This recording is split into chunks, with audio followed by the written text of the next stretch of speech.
not wrong. It is an incredible experience, and that's why the campers come out in force to watch the NGK, NTK, NHRA 4Y Nationals. There's a Camper World location literally right in front of the drag strip here. It's the time of their lives. Well, Brian, we're going to do everything we can to give it some justice. And a personal hello and a get well to Britton Smith. Yes. And, you know, for so many years, and John Force was probably one of the biggest advocates, supporters of the 4Y, and we always felt, most of us that supported this event, Britton Smith didn't start it. He's just bringing this back as an important part of the history. Get well, Britton. The 4-wide fun that we will experience today. 3 rounds of eliminations instead of 4. The first 2 cars advance to the next round. The final round winner, of course, wins the race. The auto start system, meaning the timer that will time drivers out. If they don't stage quick enough, will activate when all 4 vehicles are pre-staged and 1 vehicle is fully staged. And finally, in case of multiple red lights, the driver red lighting by the least amount advances. Now you know the ground rules. It is time to begin the first round of this 3-round scheduled bout of Top Fuel eliminations. We're going to fire up our first 4 competitors. And sitting on the starting line are Josh Hart, Kyle Wurtzel, Billy Torrance, and Doug Coletta. Cue noise.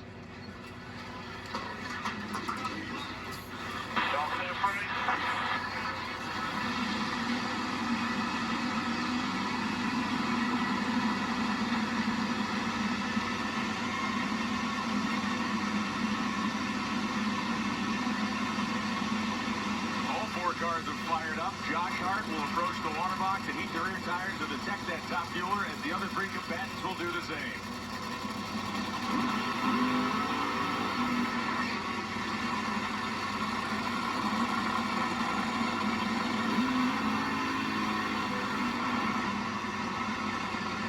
Burnouts have all been completed. We see Doug Coletta in lane number 2.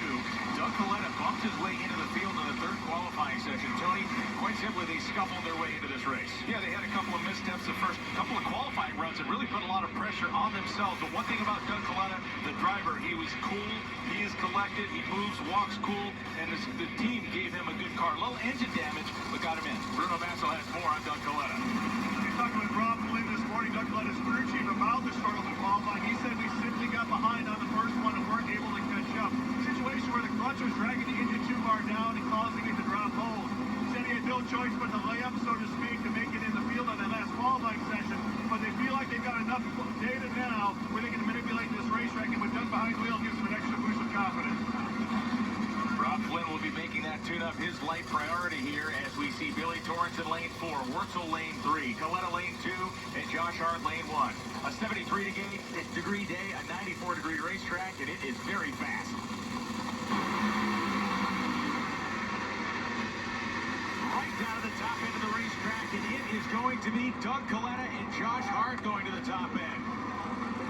As they just picked up round victories, Doug Coletta, 372.6, his best run of the weekend by a mile. Yeah, this is why you can never discount this Coletta team, regardless of where they qualify or how they qualify, how they get in the field. The fact of the matter is this is a good, strong team, and you can't count them out. And for this reason, now, coming into this race, if you would have asked me, Josh Hart in the number 1 lane would have been the favorite based on his qualifying, based on him winning the first race. But it was Doug Coletta getting to the finish line first, which really at this stage is trivial because the 1 and 2 winners will advance into the next round. And that was big-time stuff for this Coletta team. They needed all of that. We can see the photo finish here at the Lucas Oil finish line camera, about a car length for both Hart and Coletta. Now let's take a look at our competition ladder brought to us by Lucas Oil.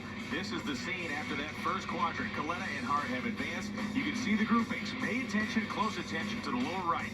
Leah Pruitt, Antron Brown, Sean Langdon, and Krista Baldwin making her first professional start. So we get an overhead view of our lane layout here at ZMAX Dragway from left to right. Simply put, 1, 2, 3, and 4.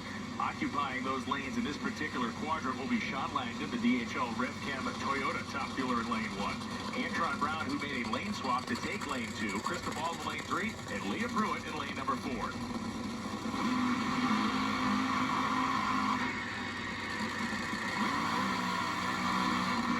That is Krista Baldwin, an incredible story.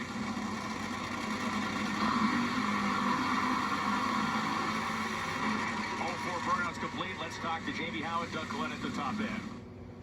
Doug Coletta was very honest about the struggles in qualifying, needing to get into the show. They did that, and then you turned it into a solid run here in the first round. What does this do for your confidence for the rest of the day? Yeah, this is huge. You know, we love running here in Charlotte. You know, Bruton's put us a great facility together, and you know, it's just tough each round, and in qualifying too. I mean, we kind of proved that. So just real proud of my guys. And